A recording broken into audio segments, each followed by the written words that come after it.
పోయినాక వీళ్ళు అందరికీ తికమక పైసలకు ఆశపడి ఎంఆర్ఓ కానీ కాకపోతే అందరూ ప్రతి ఒక్కరు పిఎస్ పోతే మాకు కూడా వాటా వస్తా అన్నట్టుగా వాళ్ళు పిఎస్లు కూడా మమ్మల్ని ఎంక్వైరీ చేయకపోవడం, మమ్మల్ని దగ్గర రానియకపోవడం, అంత ఆగమాగం చేయడము. ఇవాళ వచ్చి వాళ్ళు కొట్టడానికే వస్తున్నాయా. మా దోబిఘాటు పాత 20 సంవత్సరాల కింద కట్టిన దోబిఘాటును కూడా కొట్టేసారు. మొత్తం సగానికి ఎక్కువ కూలిపోయింది. ఆడ మేము పోతే కత్తులు చూస్తున్నారు, కట్టెలు చూస్తున్నారు. ఏం చేస్తారో గట్టిగా మాట్లాడకంటారు, బెదిరిస్తున్నారు. అంత పైలవాన్లాగా వచ్చారు వాళ్ళు. ఏమనంటే కొడతారని నేను అనుకుంటే ఓడికి వస్తాడు. అంత ఆగమాగం చేస్తుందయ్యా. పరిస్థితికి ఇది వెంబడే మా గ్రామ పంచాయతీ బాల జవహర్లాల్ గ్రామ పంచాయతీ సాగోళ్ళను మేము ఇప్పటిది కాదు 25-30 ఏళ్ళ నుంచి ఇదిగా ఉన్నాము.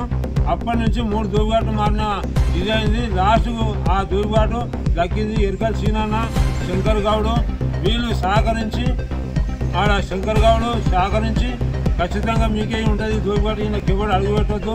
మన ఎరకల గోపి కూడా వస్తే ఎరకల సీనన్న దగ్గర తీసుకుపోయి మీరు అలా ఓకూరి సాకోళ్ళకి ఇచ్చినాం. అది గ్రామ పంచాయతీ తీర్మానం అయింది, గ్రామ కంఠంలో ఉంది. అది మీరు దాన్ని తెరువు ఓకూరని సీనన్న కూడా మాట్లాడిండు. అన్ని పకడబంద్ చేస్తూలేడు. మళ్ళీ శైలేష్ యాదవ్ అంట మళ్ళీ ఈయన ఒక గ్రూప్ పెట్టుకొచ్చి ఒక 10 మంది రౌడీలో పంపించేసి కేసులు తీసుకొచ్చి ఆ దోబిఘాటు కూడా కొట్టేసిండు. సగానికి ఎక్కువ కూలిపోయింది. అది మళ్ళీ వాళ్ళతోనే ప్రభుత్వం ఖచ్చితంగా నిలదీసి కేసులు వేసి మాకు కట్టేయవలసిన పరిస్థితి అవపడుతుంది. మేము ఆడోళ్ళ మొగోళ్ళం సిపి కూడా కానీ కలెక్టర్ కూడా కానీ ధర్నా చేయడానికి ఖచ్చితంగా ఉన్నాము. దానికి ఖచ్చితంగా మాకు సహకరించాలి.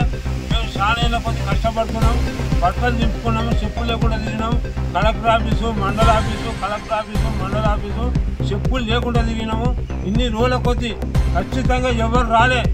ఈ సంవత్సరం కొద్ది ఫస్ట్ ఎరకల గోపి అంటే వస్తే పాపం ఎరకల సీనన్న అరే వాళ్ళు మనోళ్ళు రా దాన్ని ఊరుకుని నేనే ఇచ్చొచ్చినా అని ఎరకల సీనన్న చెప్పిండు. ఖచ్చితంగా మళ్ళీ రాలేదు. ఇవి శైలేష్ యాదవ్ అట ఏది ఇది ఇది ఎక్కడ చేసామేమో ఏమంటారు బీఆర్ అంటే ఆయనది. ఆయన ఒక 10 మంది పైన వాళ్ళ జోడిచ్చేసిండు. ఆయన ఏమన్నా ఊకరు చేసి ఊకరాని కానీ ఓడంటాడు, కొడతారా అని ఓడంటాడు. కొట్టడానికే వస్తుంది సార్. పరిస్థితికి ఇది అయ్యా మమ్మల్ని సహకరించి మేము సాగరులము, రజకులము, ఊరికి అడవిలో అటువంటి వాళ్ళము. మాకు ఖచ్చితంగా ఇది చేయాలి, మాకు న్యాయం చేయాలి. మేము కాయిదాలు ఉన్నాయి, ఎంఆర్ఓ దగ్గర అలాట్మెంట్ ఉంది, మా దగ్గర ఉన్నది సంతకాలు లేని మేము ఖచ్చితంగా పెట్టేస్తాం సార్. తల్లి మాకు కేటాయించిన కడికి ఇచ్చేసారు భూమి. ఆర్మీలో వచ్చినప్పుడు రాలే కొడుకులు, ఆర్మీలో పైసలు కలిసి చెప్తారు.